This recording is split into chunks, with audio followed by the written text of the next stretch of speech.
Bonjour à tous, c'est Olivier Zelda. Donc nous voici le troisième épisode du let's play de Grandia. Alors les fois précédentes, nous avons récupéré des objets, des trésors, on va dire. Et donc maintenant nous devons aller au musée que voici.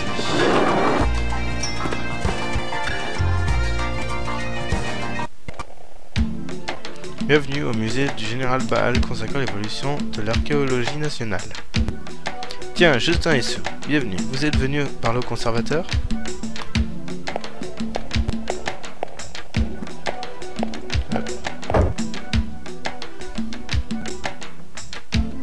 Donc nous allons retrouver le conservateur qui est, je suppose, ici. Ça a l'air d'être ça. Bonjour monsieur le conservateur. Bonjour monsieur le conservateur. Oh, vous arrivez juste au bon moment. Regarde Justin. Une nouvelle statue icarienne. Je viens de finir de la restaurer.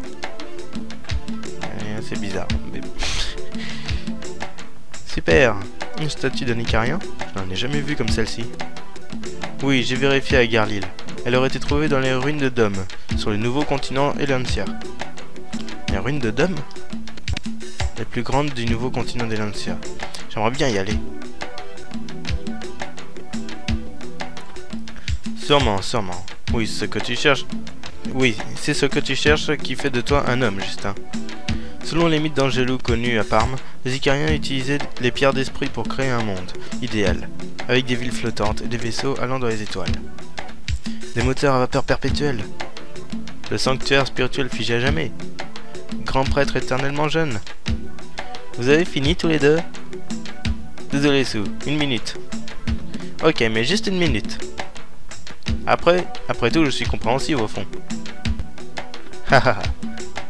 Mais si nous considérons ces utopies comme autre chose que des mythes, les Icariens ont dû être considérés comme le roi détenteur d'un grand espoir. L'archéologie confirme aussi que ces rois ont certainement créé les esprits et les pierres d'esprit pour justifier leur existence. Pas très intéressant, l'archéologie manque de romantisme. Hahaha, désolé. Moi aussi j'aime les histoires. Putain, ça t'ennuie quand les vieux mythes sont des objets de recherche? C'est juste, je n'arrive pas vraiment à me mettre dans l'ambiance. Aujourd'hui, c'était peut-être vrai. Tout à fait, Justin. Je ne peux pas prouver que tout n'est pas vrai. Oh non, j'allais oublier. C'est à propos de la pierre d'esprit laissée par ton père. Alors, tu as examiné pour moi? Je parie qu'elle était vraie. Hahaha, je n'en sais rien du tout. D'abord, les pierres d'esprit n'existent que dans les mythes. J'ai tenté de faire une analyse chimique de la pierre, mais en vain. Elle est plus dure que le diamant. J'ai dû abandonner. Plus dure que le diamant. Vraiment? En attendant de trouver un autre mode d'analyse, je vais la rendre.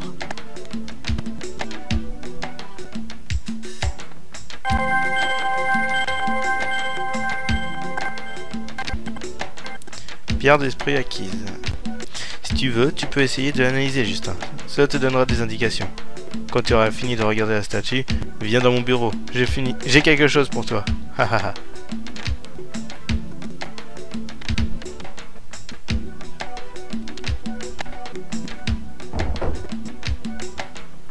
Le conservateur a confiance en moi. L'ancienne civilisation mystérieuse. Justin l'aventurier à la solution.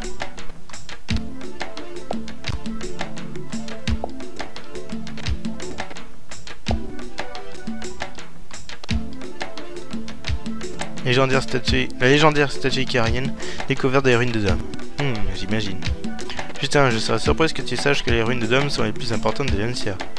Évidemment que je le sais, un aventurier doit savoir des tas de choses. Oui, mais tu sais, ce n'est pas drôle de devoir écouter tout le temps les récits d'aventure des autres. L'Elantia m'attend, des tas de choses passionnantes m'y attendent. Héhéhé, il n'y a qu'à regarder.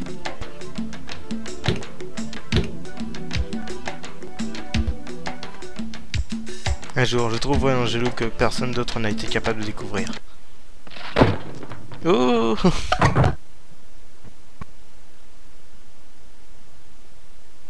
Oups.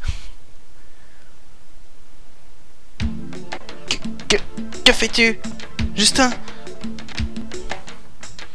Allons, du calme. Voilà, il n'y a plus qu'à te réparer. Viens me donner un coup de main, Sue. Pas question, ça ne marchera pas. Le mieux est d'être honnête et de présenter nos excuses. Je ne peux pas faire ça. Tu as vu comme le conservateur semblait heureux quand il a restauré sa statue. Je peux pas lui dire. Je me rappelle très bien à quoi elle ressemble. Pourquoi je n'ai pas confiance, moi? Eh bah tiens. Tu es sûr? Elle me semblait un peu différente. C'est... disons... elle ressemble à 60%, tu ne crois pas? Un examen, je serais reçu avec une telle note, non? Je ne parle pas de ça, Justin. Effectivement.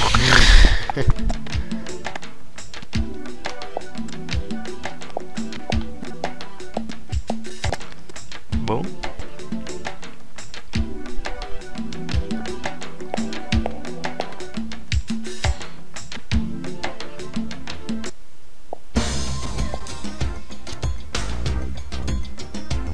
Je trouve les musiques de ce jeu quand même assez bien.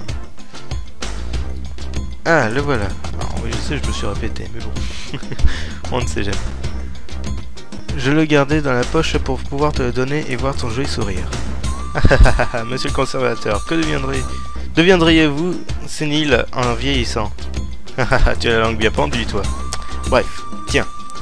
Je viens d'entendre un gros claquement. Il s'est passé quelque chose?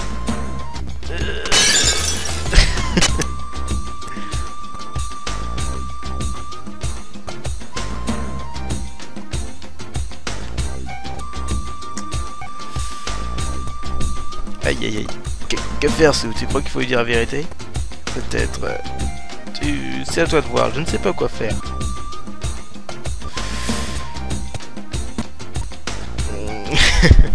Ah, il dit quelque chose, sinon il saura que quelque chose ne va pas.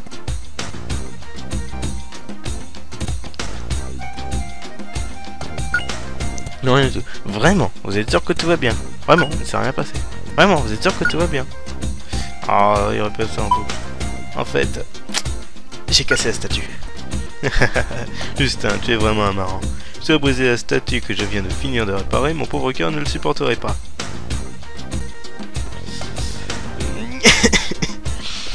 Blague à part, j'ai quelque chose de vraiment bien pour toi.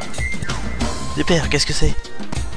Ah ah, mon cadeau pour toi, c'est ceci. Lettre de recommandation acquise. L'armée de Garlil recommence les fouilles à Soult. Je signais un laissez-passer pour 2 personnes. Wouah, super! Merci, monsieur le conservateur.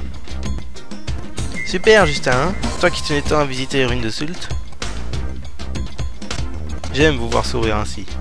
Montrez cette recommandation et l'armée vous laissera visiter les fouilles. Justin, à toi de trouver si la pierre d'esprit est réelle ou non. Bon, bah, on est parti.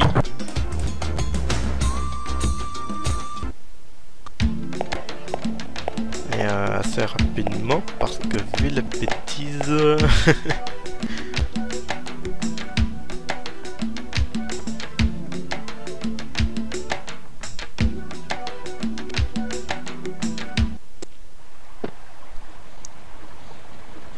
Ouf, on a réussi. Tu crois qu'on s'en est bien tiré? Ah, la statue icarienne. Je viens d'y mettre la dernière main. Aïe, on a un drôle de problème. Qu'est-ce qu'on va faire? Tu crois qu'on peut y retourner et s'excuser? Le conservateur nous pardonnera. Qui était-ce? Qui a fait ça? Je vais devoir travailler jour et nuit pour l'arranger à nouveau. Non, impossible. Si nous y retournons maintenant, il va reprendre la lettre d'introduction. Tu as raison. Ça m'ennuie pour le conservateur, mais on s'excusera plus tard.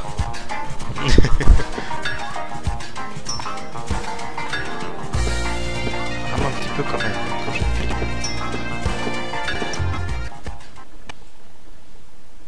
Bon, alors nous allons pouvoir donc aller voir les ruines de Soult. Alors voilà, donc ça c'est la map monde. Et donc on choisit notre destination aussi. Voilà, donc les zones grisées sont celles auxquelles on ne peut pas encore accéder. Pour ça il faut visiter d'autres lieux. Comme ici, la route de Marna.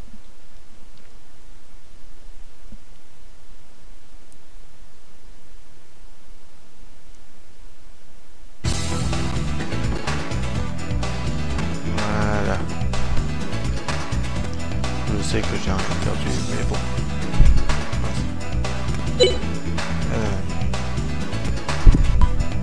Hop là, on sait jamais. donc ici vous pouvez voyager. Tout. Voilà, alors là ce sont les monstres. Donc en les touchant, le combat se lance.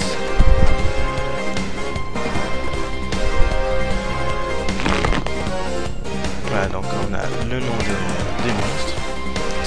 Et là donc nous avons une nouvelle interface. Alors déjà donc ce qui vient d'apparaître, juste c'est l'interface de commande. Donc vous avez la défense, donc, le personnage ne gira pas mais il subira moins de dégâts. Le danger c'est pour attaquer rapidement en situation d'urgence. Ensuite donc la combi c'est en gros une attaque normale, sauf qu'il attaquera 2 fois au lieu d'une à la place comme il ferait en danger. Les techniques et magie, donc c'est là où on va avoir nos sorts et nos techniques. Au début on ne va avoir aucune magie, nous allons n'avoir que des techniques. Donc là la botte V. Nous avons les objets. Tactique. J'ai jamais vraiment utilisé ça, donc je sais pas trop, on verra bien. Fuite. Ah, tactique ça doit être pour se placer sur le terrain. La fuite ça doit être pour faire le combat. Regardez, c'est pour regarder les infos sur les monstres. Voilà, donc nous sommes partis. Alors oui, pour les techniques et les magies. Alors les PS, le chiffre qui est à côté de PS, tout comme il y aura pour ici avec le PM, c'est le coût de la technique ou du sort. La petite étoile représente donc en gros le niveau de la technique, et ça va augmenter à chaque fois que vous allez l'utiliser. Donc plus vous utiliserez, plus la technique sera rapide à être lancée. Parce qu'au début, comme vous voyez en bas à droite, il y a une interface d'action, donc la pause, c'est-à-dire les personnages avancent dans cette barre. Et au moment où ils arrivent à la partie com, donc les commandes, on sélectionne la commande. Et acte représente donc la zone, le moment où ils font l'action. Donc qui va aller plus ou moins vite selon l'action choisie. Voilà. Et donc là on choisit la cible. Alors au-dessus, bien entendu, au-dessus vous avez les points de vie des personnages, ainsi que leur nom et leur avatar. Quand un personnage brille, comme c'est le cas pour Justin, c'est que l'action est choisie, il est sur le point de la faire. Alors Justin est plutôt corps à corps, Sue utilise plutôt les arcs. Et ils attaquent à distance, même la magie. V-Slash! Ouais. Ça rame un peu par contre. Voilà, comme vous voyez, Sue a tiré une flèche pour karaté puisque le monstre est mort avant. Et elle a tiré une deuxième flèche. Pas parce qu'elle l'a raté, mais parce que le personnage frappe 2 fois.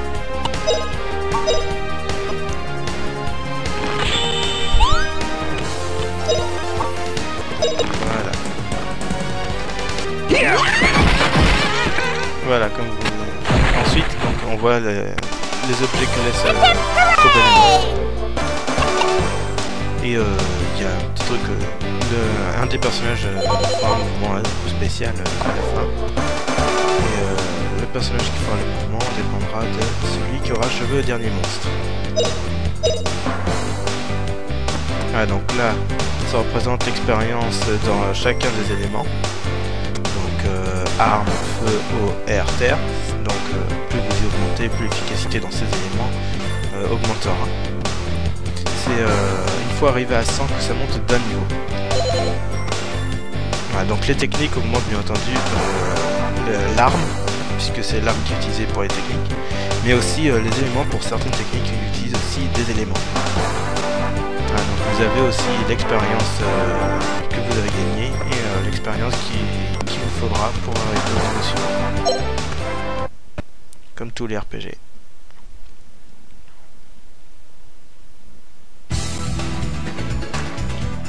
Voilà, donc après ce premier combat, ça va être l'heure de nous quitter. Et bon, on aura au moins pu voir des combats déjà. C'est la partie passionnante, la plus passionnante du jeu.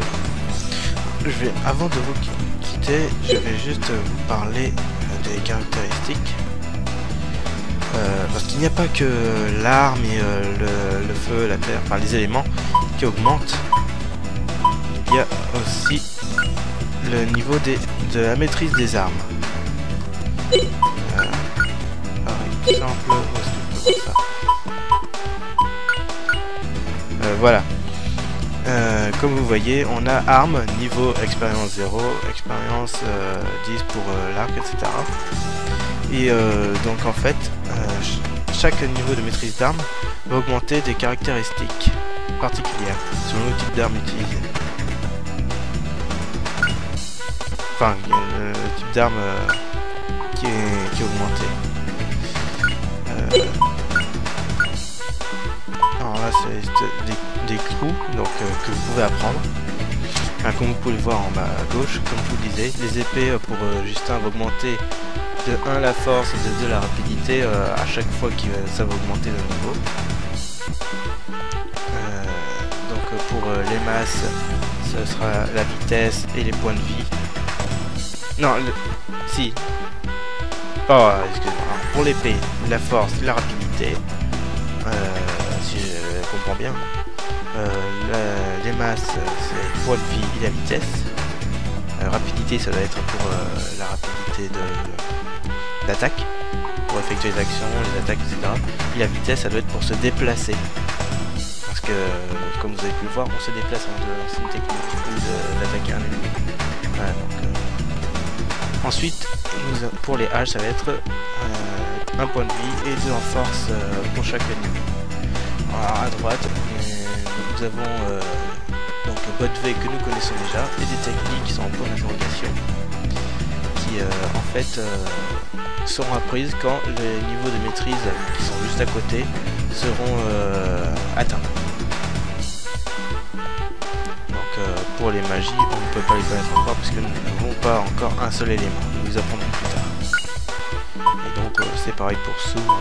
Vous voyez, hop. Donc voilà, et plus encore ou les massues. Et donc elle a déjà 2 techniques contrairement à Justin qui en a qu'un seul. Voilà, mais on pourra en apprendre bien plus, ne vous inquiétez pas. Voilà, donc sur ce je vous laisse. Je vous ai donné toute l'explication sur le combat. Donc la prochaine fois nous allons commencer la visite des cavernes de Soult. Voilà, à bientôt. Ciao.